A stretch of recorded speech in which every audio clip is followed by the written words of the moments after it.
धन बिल्कुल बेकार है और कभी धन पास नहीं। धनी धन को भोगता थोड़ी, धन की रक्षा करता है।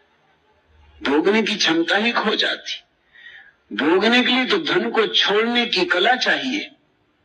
दो फकीर एक नदी के पास आकर रुके। उनमें एक फकीर सदा कहता था कि धन में कुछ सार नहीं, धन बिल्कुल बेकार है और कभी धन पास नहीं रखता था। और दूसरा फकीर कहता था वक्त पे जरूरत पड़ सकती, कभी बीमारी है, कभी झंझट है, कभी अड़चन है, कभी यात्रा है, कभी भोजन की जरूरत, थोड़ा साथ रखना चाहिए, धन काम का है। दोनों नदी के किनारे आकर रुके, सांझ होने के करीब है और उस पार जाना जरूरी है। और जो माझी है वो कहता है कि 1 रुपए से कम नहीं लूंगा, क्योंकि मैं थका मांदा हूं और ये मेरी आखिरी बार जा रहा हूं, फिर अब दोबारा आऊंगा नहीं। दिन भर हो गया मेहनत करते करते। जिस फकीर के पास रुपए थे उसने 1 रुपया दिया। वो दोनों फकीर नाव पार कर लिए। जब नाव से उतरे तो जिसके पास रुपया था उसने कहा अब कहो, अब अपने विवाद को निर्णय कर लो। अगर आज ये रुपये मेरे पास न होता तो हम उसी तरफ रह गए होते। वहां जंगली जानवरों का भय है, रात बचना मुश्किल था। नदी पार उतर गए तो अब बच जाएंगे, अब धर्मशाला पहुंच जाएंगे, गांव आ गए, अब निश्चिंत होकर रात सो लेंगे। तुम क्या कहते हो?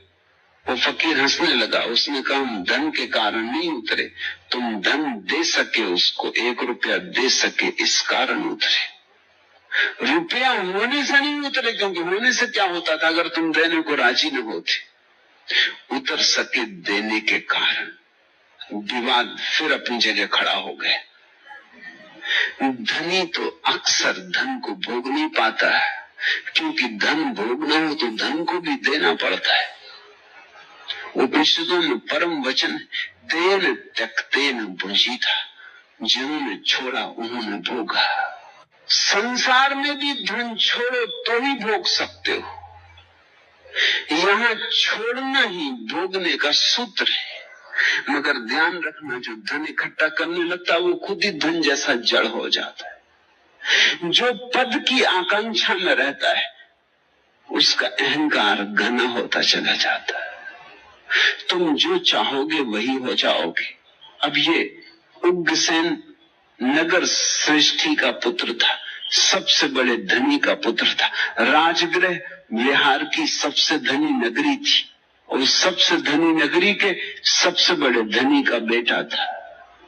लेकिन एक नट कन्या, एक मदारी की लड़की के प्रेम में पड़ गया तो मदारी हो गया। ये छोटी छोटी कहानियां बड़ी सूचक है, बड़ी मनोवैज्ञानिक है। इनको तुम ऐसे ही पढ़ लोगे तो इनका मजा, इनका स्वाद तुम्हें नहीं आएगा। इनमें धीरे धीरे उतरना। तुम जरा गौर करना, तुमने जिससे दोस्ती की है आखिर में तुमने पाया नहीं तो तुम उसी जैसे हो गए। दोस्ती की तो बात छोड़ो, किसी से दुश्मनी भी अगर कर ली तो भी उस जैसे हो जाओगे, क्योंकि उसी का चिंतन करोगे, उसी का हिसाब रखोगे। वो कैसी चालें चल रहा है वैसी चालें तुम चलोगे। उससे कैसे रक्षा करनी इसका विचार करते रहोगे। सदा उसका विचार करते करते तुम भी उस जैसे हो जाओगे। दुश्मन भी एक जैसे हो जाते हैं, क्योंकि दुश्मनी भी एक ढंग की दोस्ती है। नट कन्या के खेल को देखकर उस पर मोहित हो, उससे विवाह कर नटों के साथ हो लिया। सुसंस्कृत परिवार का बेटा ऐसे गांव गांव घूमने वाले सड़क छाप मदारियों के साथ हो गया।